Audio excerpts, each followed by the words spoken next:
नमस्कार। मैं हूं विक्रांत यादव और आप देख रहे हैं आपका अपना चैनल द स्वतंत्र। एक बार फिर आज हमारे साथ बात करने के लिए जुड़ रहे हैं वरिष्ठ पत्रकार मिहिर जी। मिहिर जी, बहुत बहुत स्वागत है द स्वतंत्र पर आपका।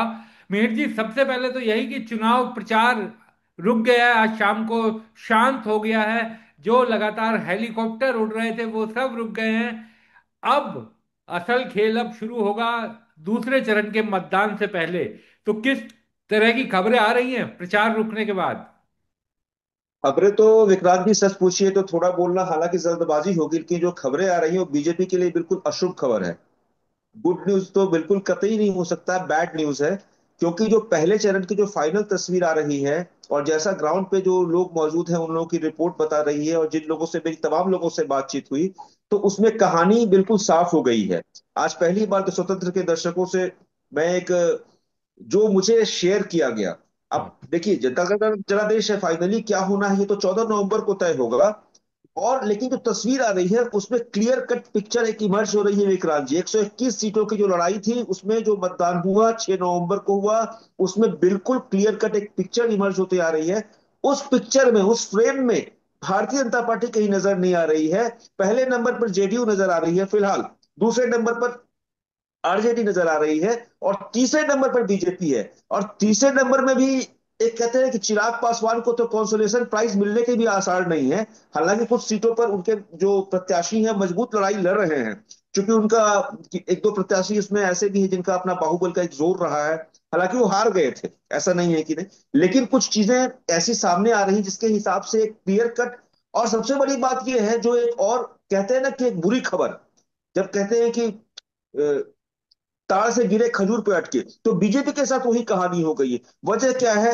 अब जो सेकेंड फेज में जो पोलिंग होनी है, खासतौर से सासाराम के इलाके में और उस पूरे दिनारा वगैरह वहां पर जो होनी है, उसमें उपेंद्र कुशवाहा की जो पत्नी लड़ रही, धर्म पत्नी, उनका चुनाव भी फंसा हुआ लग रहा है। अच्छा। ऐसे और है।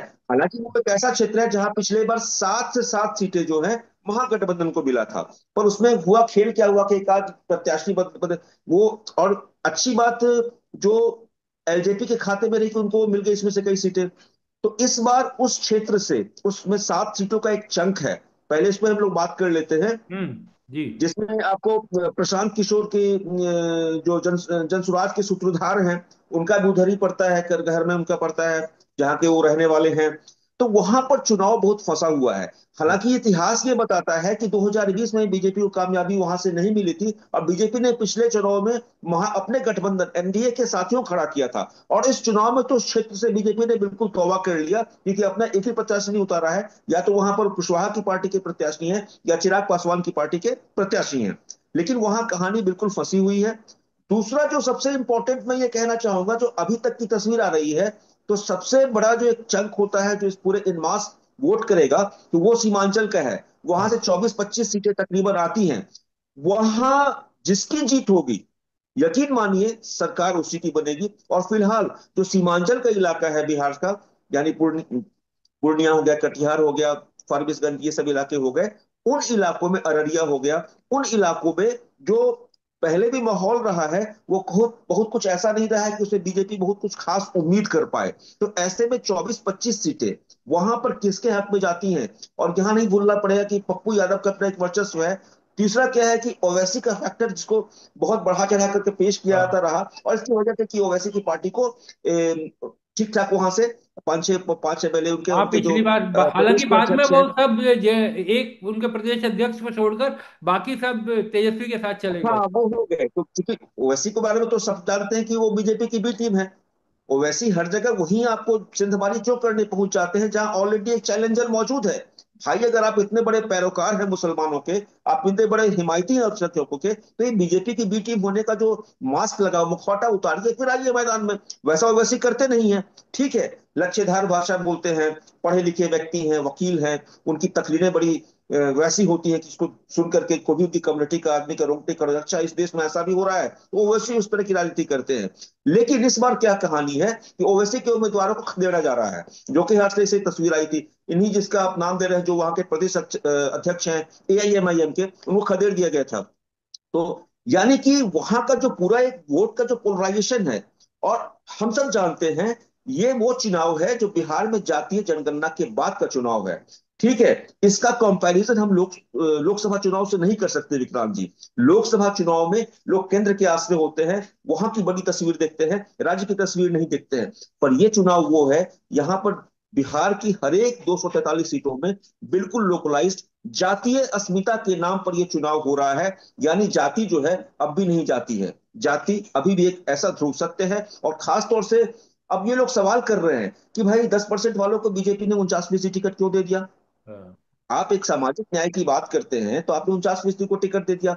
लेकिन दुर्भाग्य यह है इस राजनीति का कि इस खेल में सिर्फ बीजेपी को ब्लेम करना हाँ, उचित नहीं सब होगा कि सब। तमाम पॉलिटिकल पार्टियां अपना जातीय समीकरण साधती हैं। लेकिन जो आपने एक सवाल किया था कि सेकेंड फेज के लिए प्रचार थम गया है, 11 नवंबर को वोटिंग होनी है, तो अब कहानी क्या होगी। तो कहानी यह है कि बीजेपी कैंप में मातम है। ठीक है, दावे किए जा रहे हैं। कौन सी पॉलिटिकल पार्टी ऐसा है विक्रांत जी जो बोलती है कि नहीं नहीं, हम तो थम्पिंग मेजोरिटी से आ रहे हैं, हमें तो 243 में से 250 सीटें मिल जाएंगी। हर एक पार्टी दावा करती है, बीजेपी भी इस तरह के दावे कर रहे हैं, कर रही है। लेकिन अगर वाकई में इतना कॉन्फिडेंस होता तो फिर से बीजेपी का जो टॉप ब्रास है वो नीतीशम शरणम गच्छामी नहीं होता।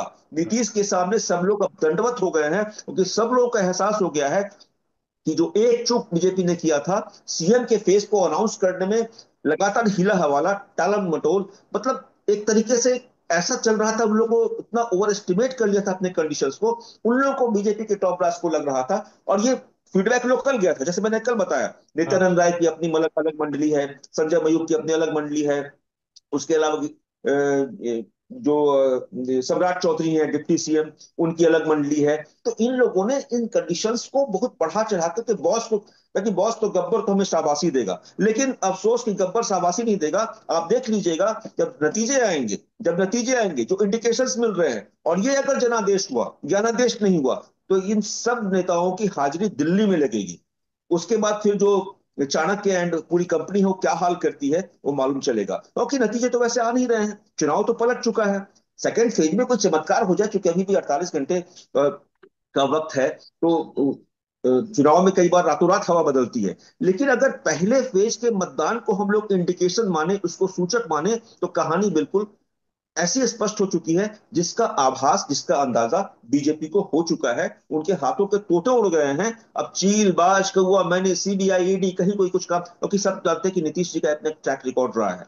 उस आदमी की आप आलोचना कर सकते हैं, लेकिन नीतीश पर करप्शन का आज तक कोई दाग नहीं लगा। नीतीश कुमार को किसी से डरने की जरूरत नहीं है। उन्होंने अपनी शर्तों पर राजनीति करने की पिछले 20 साल से कवायद जारी रखी है, और इस बार भी वही करने जा रहे हैं। हाँ, सीएम बनने के बाद वो कितने दिन तक रहते हैं, कितने दिन तक नहीं रहते हैं, पद छोड़ देते हैं, वो एक अलग इशू है। लेकिन जिद तो इसी बात को लेकर के थी, और बीजेपी का भी जो टॉप ब्रास था इसी बात को लेकर बिल्कुल अड़ गया था कि भाई क्या दिक्कत है, आपका अलायंस पार्टनर है, एक रिस्पेक्ट दीजिए। कल तक आप छोटे भाई बड़े भाई थे, अब दोनों भाई बराबर हो गए, सीटें आपने आपस में बराबर बराबर बांट ली। आपने उस चिराग पासवान को, जिसने आपके सबसे भरोसेमंद दे ली, जिनके बल पे आप चुनाव बिहार में अपना चुनावी नैया खेते हैं, उस आदमी ने, उस आदमी की पार्टी को आपने 29 सीटें दे दी। यानी कि आपने नीतीश कुमार को अपसेट करने में कोई कमी छोड़ी नहीं थी। और यही हुआ जिसका खामियाजा बीजेपी को फर्स्ट फेज में उठाना पड़ा।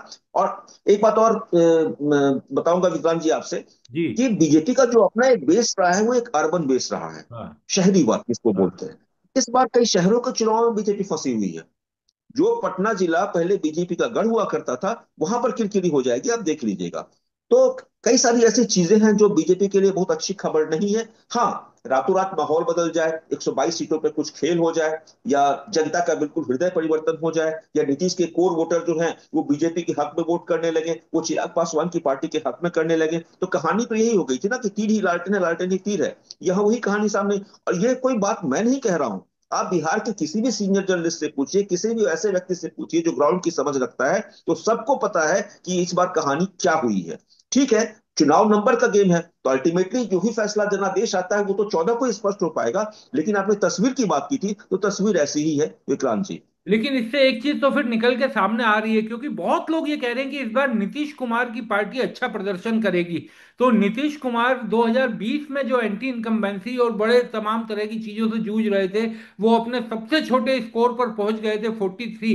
हालांकि उसके कुछ और भी कारण रहे थे, चिराग पासवान की पार्टी का उन पर हमला और बाकी तमाम चीजें, लेकिन वो सबसे छोटे स्कोर पर पहुंच गए थे।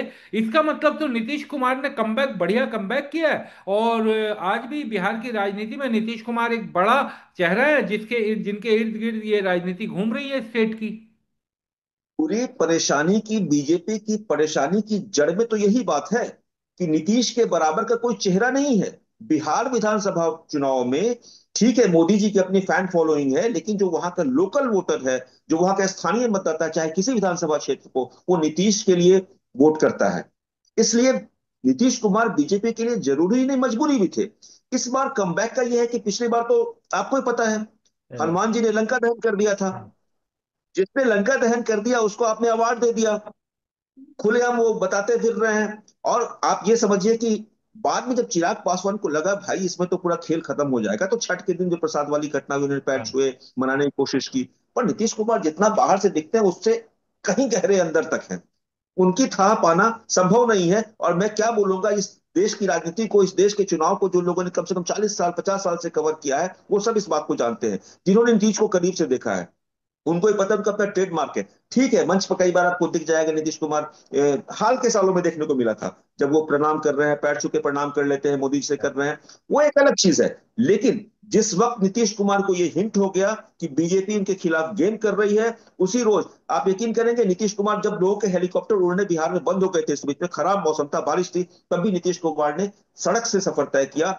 उन्होंने तकरीबन पूरे इस चुनाव के दौरान 100 से ज्यादा या 100 के आसपास सभाएं की हैं नीतीश कुमार ने। वो लगातार दो दो दिन तक है, और चाहते तो वो फोन से कर लेते। जिस वक्त तेजस्वी यादव का उड़न खटोला नहीं उड़ा, खराब मौसम था, बारिश बिहार में इस बीच में हुई थी, तो उस चक्कर में कई लोगों के हेलीकॉप्टर, खराब मौसम में आप भी जानते हैं कि हेलीकॉप्टर से उड़ान भरना सेफ नहीं होता है।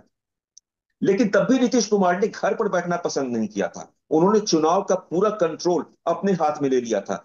अभी इस चुनाव में पिछले कुछ दिनों से आपने ललन सिंह कोई बयान सुना है क्या? हाँ, आप अचानक मेरा से। ज्ञानवर्धन कर दीजिए। हाँ, बिल्कुल। ललन सिंह ललन सिंह ने खुद को अनंत सिंह और मुकामा से आइडेंटिफाई कर लिया। और हम्म। उसके पहले ही ललन सिंह कुल्हाड़ी पे कूद गए थे। हम्म। उसके पहले ही ललन सिंह तो कुल्हाड़ी पे खुद कूद गए थे। वो वही भाषा बोल रहे थे, उसी जुबान में बात कर रहे थे जिस जुबान में अमित शाह बात करते हैं, चाणक्य जी बात करते हैं। तो क्या क्या लगता है नीतीश कुमार तक ये खबरें नहीं पहुंचती होंगी, ये फीडबैक नहीं पहुंचता होगा? भाई ये सिस्टम है, 20 साल से उस सिस्टम के वो सबसे टॉप चेहरे हैं। 20 साल से उस राज्य की सत्ता की बागडोर उनके हाथ में है। क्या लोकल आईबी, क्या इंटेलिजेंस, क्या अधिकारी, क्या ब्यूरोक्रेट, क्या बड़ा पत्रकार, क्या छोटा व्यक्ति, हर आदमी से उनको फीडबैक मिलता है। उनकी अपनी भी एक कोर टीम है। तो उनका जो ट्रस्ट का लेवल है, इनफैक्ट कहते हैं ना कि हमें अपनों ने लूटा गैरों में कहाँ दम था, तो वही कहानी इस बार बीजेपी के साथ होगी। बीजेपी ने एक्चुअली क्या था ना कि सत्ता के बारे में एक कहावत है विक्रांत जी, हम्म। इंग्लिश में है, power corrupts absolute, absolute power corrupts absolutely. सत्ता व्यक्ति को भ्रष्ट बनाती है, और जब पूरी तरीके से सत्ता मिल जाएगी तो आप निरंकुश हो जाएंगे। तो कई सारी चीजें, कई सारी ऐसी घटनाएं हुई जिसके बाद एक होता है कि एक आदमी खुद के बारे में खुद को समझने लगता है कि वो खुदा हो गया, भगवान बन गया। हम्म। और लेकिन भगवान बनने की अपनी कीमत चुकानी पड़ती है, बिना मरे तो स्वर्ग भी नहीं मिलता है। तो एक जब भी। ये कहानी जब इतनी सारी हो गई, तो उसमें हाँ, सारा खेल बीजेपी का वही से तस्वीर बिगड़नी शुरू हो गई विक्रांत जी। मीर जी देखिए, लालू प्रसाद यादव का बिहार में एक बहुत बड़ा वोट बैंक है। हमेशा कहा जाता है कि वो 34-35% से शुरू करते हैं, तो वो वोट बैंक हमेशा अच्छे बुरे टाइम में उनके साथ रहा। लेकिन बिहार में एक बड़ा वोट बैंक ऐसा भी है जो लाल एंटी लालू है, जो लालू यादव को पसंद नहीं करता, वो उनको किसी भी सूरत में वोट नहीं करेगा। पिछले चुनाव में भी कहा गया कि बहुत से वोटर ऐसे थे जो एंटी इनकम्बेंसी, जिनके जहन में घूम रही थी, लेकिन चूंकि सामने कोई विकल्प नहीं था, उन्होंने आखिर में एनडीए गठबंधन को वोट दिया। लेकिन इस बार एक बड़ा विकल्प प्रशांत किशोर, भले ही वो सीटें जीते ना जीते, लेकिन आकर्षण तो है उनका। वो जिस तरीके की बातें करते हैं, वो युवाओं को, महिलाओं को, बच्चों को, सबको आकर्षित तो कर रहे हैं। तो क्या एंटी लालू वोट में प्रशांत किशोर कुछ सेंध लगाने में कामयाब हुए? दरअसल आपने वही सवाल पूछ लिया जो जवाब भी अपने आप में, और बीजेपी की परेशानी की असली वजह भी वही है। बीजेपी की परेशानी की पहली वजह यह है कि जैसे जैसे मैंने जिक्र किया, अर्बन इलाकों में प्रशांत किशोर से ज्यादातर कौन लोग प्रभावित हो रहे हैं? शहरी लोग प्रभावित हो रहे हैं, युवा हो रहे हैं, क्योंकि प्रशांत यूथ फ्यूचर की बात करते हैं, रोजगार की बात करते हैं, पलायन रोकने की बात करते हैं। प्रशांत किशोर एक सुलझे हुए व्यक्ति है, उनके तार्किक बातों का कोई जवाब नहीं होता है, और कई बार बड़े बड़े नामचीन संपादकों को भी इन्होंने बीगी बिल्ली बना दिया, हम लोगों ने तमाम इंटरव्यूज में देखा है। हम्म। प्रशांत किशोर डाटा के सबसे बड़े मास्टर हैं। अगर कोई बात कह रहे हैं तो निश्चित रूप से हम लोग ये उम्मीद कर सकते हैं कि हवा में तो वो नहीं बोल रहे होंगे। तो दिक्कत क्या हुई कि आपको याद होगा, अगर प्रशांत किशोर ने तो ये आरोप भी लगाया था, आप जब तक अपने दुश्मन से डरते नहीं हैं, जी। आप अगर बिल्कुल आप सही हैं तो आप क्यों, आप लेकिन किसकी पार्टी के उम्मीदवारों को बिठाया गया? हाँ, दानापुर में किस पार्टी का उम्मीदवार बैठा? एक और दो तो तीन इनके उम्मीदवार बिठाए गए। हाँ। तीन, एक नामचीन डॉक्टर ही बैठाए गए, दो नामचीन डॉक्टर थे बैठाए गए, एक और रातों रात गायब हो गया। तस्वीरें आ गई सामने, प्रशांत किशोर ने खुल कर आरोप लगाया, जब देश खुल के बोले कि तस्वीर में देखिए हमारे जो कैंडिडेट थे वो इस देश के गृह मंत्री के साथ थे। मैं कुछ आरोप नहीं लगा रहा, पर ये क्या कहानी है? तो यानी कि भारतीय जनता पार्टी के जो टॉप ब्रास है, जो इनकी जो चुनावी रणनीति है, चुनावी इनका प्रबंधन तंत्र है, वो कहीं ना कहीं फेल्योर रहा। उसने प्रशांत किशोर को कमतर आंकने की भूल की। तो जैसा कि आपने सही कहा, हो सकता है प्रशांत किशोर जो पीके दावा करते हैं कि भाई अर्श पर या फर्श पर 10 से नीचे 150 से ऊपर, 10 से 150 के ऊपर तो मैं तस्वीर बिल्कुल नहीं देख कोई रहा हूं। तस्वीर, हाँ। लेकिन ये बात आपकी बिल्कुल सोलहो आने सच है कि प्रशांत किशोर की वजह से बीजेपी को जो डेंट लग गया, जो स्थिति बीजेपी पहले चरण में हासिल बीजेपी की हुई है, उससे ज्यादा दुर्गति बीजेपी की दूसरे फेज में होगी। आप लिख के रख लीजिए। और इसका एक मेन रीजन प्रशांत किशोर होंगे, मेन रीजन। अब पटना में कुम्भरार की सीट जाएगी, केसी सिन्हा वहां से खड़े हैं, वहां से चुनाव लड़ रहे हैं, उनकी मजबूत दावेदारी है। अगर मान लीजिए केसी सिन्हा जीतते भी नहीं है तो इतने वोट काट लेंगे कि कम से कम बीजेपी को तो फायदा उससे नहीं होने वाला है। ऐसी तमाम सीटें हैं जहां प्रशांत किशोर बीजेपी को एक ठीक ठाक डेंट पहुंचाने में कामयाब रहे हैं। हालांकि प्रशांत किशोर से आप पूछेंगे तो बोलेंगे भाई मेरा तो लक्ष्य नहीं था, हम तो यहाँ बदलाव के लिए आए हैं, नए बिहार को बनाने के लिए। लेकिन राजनीति में ये सब बातें कहने की होती हैं विक्रांत जी। पिछली बार भी तो हनुमान जी लंका दहन तो कर ही रहे थे ना, कहने के लिए मोदी जी का हनुमान खुद को बोलते थे। लेकिन नीतीश कुमार की पार्टी का क्या हाल हुआ? आप देख लीजिए, 43 सीटों पर आपने सिमटा दिया उस पार्टी को। तो हम्म। आज चाहे चिराग पासवान हो चाहे बीजेपी हो, एक्चुअली क्या है ना, अक्सर ये बातें लोग कहते हैं कि एनडीए एनडीए, ये एक गठबंधन जो है ना, जरूरतों का गठबंधन है। हाँ। और दोनों ही मांझी जी तरफ का का, जहां दोनों ही देखा तरफ का आपने बेचा, गठबंधन। बस हाँ। दोनों गठबंधन में खेल यही चल रहा है कि हाँ। जहां जिसका स्वार्थ जिससे सिद्ध हो गया वहां हाँ। गठबंधन बन गया। हाँ। दिल थोड़ी मिला, दिल तो किसी का नहीं मिला आपस में। हाँ। अगर दिल मिलता तो क्या नीतीश कुमार को, जो इतने सीनियर पॉलिटिशियन है जिनके नेतृत्व में चुनाव लड़ने की बात कह रहे हैं, तो उनको सीएम घोषित करने में इस देश के प्रधानमंत्री को या गृह मंत्री को कितना वक्त लगता? लेकिन दिल तो आखिर घुमा दोनों ही फिरा कर तरफ नहीं मिलता ना। जल्दी तो हाँ। दिल तो मेठ जी दोनों ही तरफ नहीं मिलता। कांग्रेस भी जिस तरीके से कांग्रेस हाँ, ने भी कांग्रेस भी नहीं मिलता, दिखाया, हाँ। कांग्रेस भी नहीं मिलता। आज की तारीख में राहुल गांधी की जो मौजूदगी इस चुनाव में रही, कोई बहुत ज्यादा नहीं रही। हाँ। प्रियंका राहुल की मौजूदगी, प्रियंका गांधी ने विजिट किया, राहुल भी गए, पर वो जोश, नदारद दिखा हाँ। विक्रांत जी, जो वोट चोरी की जो आरोप इन्होंने लगा, राहुल गांधी ने लगाया था, उसमें जो यात्रा एसआईआर के खिलाफ निकाली थी 17 दिन की, उसमें जो जोश था, जहां एक साथ एक ही गाड़ी पर राहुल भी दिखते, तेजस्वी भी दिखते, दीपांकर भट्टाचार्य भी माले के दिखते, हाँ। मुकेश सहनी भी दिखते, वो जो कैमरेडरी थी, वो जो बंधुत्व था, भाईचारा था, वो अब अचानक गायब हो गया। हाँ। वजह यही थी कि वहां पे खेल यही था। हाँ। पर वहां पर चक्कर ये है कि वहां पर आरजेडी अपनी बात को मनवाने में सफल हो गई। हाँ। लेकिन यहां पर तस्वीर उल्टी रही। यहां पर इन लोगों ने एक भी ऐसा मौका नहीं छोड़ा कि खुद ही कुल्हाड़ी पे कूद पड़े, या खुद ही कुल्हाड़ी पे कूदते रहे, और इसलिए अपने पैर ही खुद इन्होंने जख्मी कर लिए। और आज ये पहले दौड़ने की बात कहते, चलने की स्थिति में भी नहीं है। सच्चाई तो ये है, फाइनल नंबर जब आएंगे, अचानक 122 सीटों में कुछ चमत्कार हो जाए, अचानक से हवा बिल्कुल पलट जाए, तो विक्रांत जी अलग बात है। हम्म। ठीक है, लेकिन अभी तक जो मोटा मोटी तस्वीर आ रही है, आप छोड़िए, मैं आपसे अभी बैठता हूँ, एक ऑनलाइन टेस्ट कर लेते हैं हम लोग। हम्म। यूट्यूब पे 50 किस्म के सर्वे आ रहे होते हैं, 50 सर्वे, हर चैनल अलग अलग करता है। जिस सर्वे में भी 1 लाख से ज्यादा वोट है, उसमें आप एक बार टिक करके दीजिए कौन बनेगा गठबंधन का नेता, ताकि आपको रिजल्ट दिख जाए, आपको रिजल्ट शो कर जाएंगे। आप जानते हैं, मैंने कम से कम 25 ऐसे रेंडम चेक किए, हर जगह महागठबंधन आगे दिखा मुझे, हर जगह। हम्म। सोशल मीडिया को तो आप इग्नोर नहीं कर सकते ना। हम्म। आखिर जो वोटर है, जो वहां सीएम फेस देखना चाहता है, महागठबंधन देखना चाहता है, तो मैंने देखा तेजस्वी बहुत पॉपुलर है, हम्म। उनसे आगे तो कोई दिख ही नहीं रहा है। महागठबंधन सबसे आगे दिख रहा है। अब हो सकता है ये एक्चुअल रिपोर्ट रिजल्ट्स में हाँ। ट्रांसलेट नहीं हो, ये हाँ। अलग बात है। हाँ। लेकिन हम लोग संकेतों में बात करते हैं, रुझानों को देखते हैं, उसको भांपते हैं, और फिर ग्राउंड से मैच करते हैं, और जो तस्वीर सामने आती है उसको डिकोड करने की कोशिश करते हैं। हम सब जानते हैं कि जब एक बार नतीजे ईवीएम में चले गए, कैद हो गए, तो अब जब गिनती होगी, काउंटिंग होगी, तभी असली तस्वीर सामने आएगी। लेकिन फिलहाल जो दोनों कैंप से अलग अलग तस्वीरें देखने को मिलती हैं, और जिससे जाता है, अब दूसरी खबर और सुन लीजिए। हाँ। दोनों के दोनों डिप्टी सीएम, इनकी कुर्सी फंस गई दोनों की, मतलब चुनाव दोनों का फंस गया। चाहे हाँ। विजय सिन्हा हो, विजय सिन्हा कितना बड़ा नाटक विजय सिन्हा के साथ वहां हो रहा था, जिस भाषण में बात कर रहे थे, आने तो सरकार हमारी, हम बुलडोजर से बुलडोजर चलवा देंगे, हम्म। यहाँ का एसपी नालायक है, निकम्मा है, नाकारा है, और लोगों ने उनका विरोध कर दिया था, उनके सामने आरजेडी जिंदाबाद के नारे लगे थे। हम्म। सोचने कितना जबरदस्त एंटी इनकम्बेंसी था। लखीसराय से वो उम्मीदवार रहते हैं हाँ विजय सिन्हा, ये कहानी हुई। सम्राट चौधरी भी कोई लड़ाई में बहुत मजबूती से नहीं है, ये भी आपको बता दूं। जो रिपोर्ट्स आ रही हैं तो सम्राट सम्राट चौधरी के लिए भी चिंतित होने की जरूरत है।